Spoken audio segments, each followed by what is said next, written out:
Michel Picon, bonjour. Bonjour. Pour commencer, pouvez-vous faire un état des lieux de santé des 3,5 millions d'entreprises que vous représentez, à savoir les artisans, les commerçants et les professionnels libéraux? Le niveau d'activité varie beaucoup d'un secteur à l'autre. Le bâtiment a de nouveau enregistré une baisse de chiffre d'affaires au cours du dernier trimestre 2024, de même que l'artisanat de fabrication. Par contre, les métiers de bouche ont retrouvé un chiffre d'affaires positif, tandis que les professions libérales, elles, sont en progression depuis plusieurs trimestres, notamment portées par les professions de santé. Alors, au début du mois, le président des États-Unis, on le sait, a déclaré une véritable guerre commerciale au reste du monde en menaçant de droits de douane particulièrement élevés à hauteur de 20% pour les pays de l'Union européenne. Comment réagissez-vous face à cette menace, sachant que pendant 3 mois, on ne devrait pas dépasser les 10% selon Donald Trump ?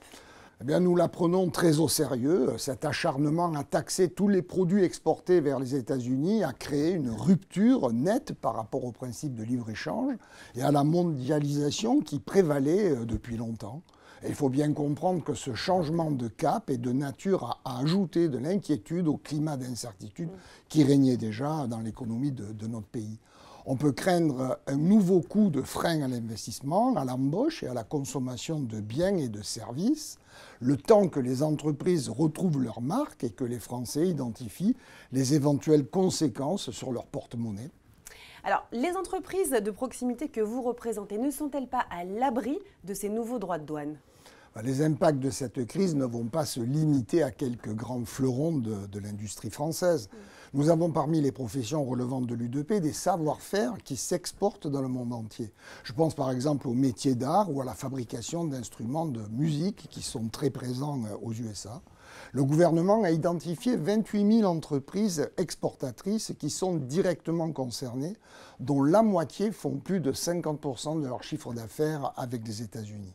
C'est déjà un chiffre important, mais n'oublions pas toutes les entreprises de proximité qui pourraient être les victimes collatérales d'une baisse d'activité de ces 28 000 entreprises. Des entreprises sous-traitantes de l'industrie, de l'aéronautique ou du luxe notamment.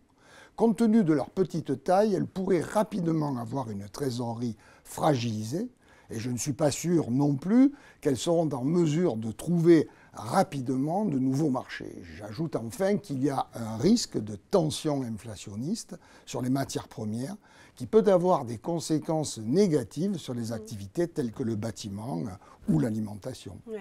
Et est-ce que, pour le moment, la réaction des autorités françaises et européennes vous satisfait-elle ? La réplique des Européens et de la France a été à la hauteur des enjeux. Nous avons su garder notre calme face à l'agitation permanente et aux provocations entretenues par Donald Trump. Les représentants des entreprises, dont l'UDP, ont rapidement été reçus par le ministre de l'économie, Éric Lombard, et les ministres relevant de Bercy. Cette concertation était indispensable, écoutée, partagée, et elle se poursuit à travers ce que l'on appelle le Conseil des entreprises, auquel siège l'UDP. Un peu comme lors du Covid, il est important que la situation soit examinée très régulièrement selon la taille des entreprises, secteur par secteur, voire branche professionnelle par branche professionnelle.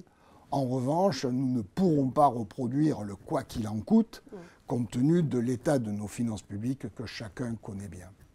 Eh bien, Michel Picon, je vous remercie. Merci à vous.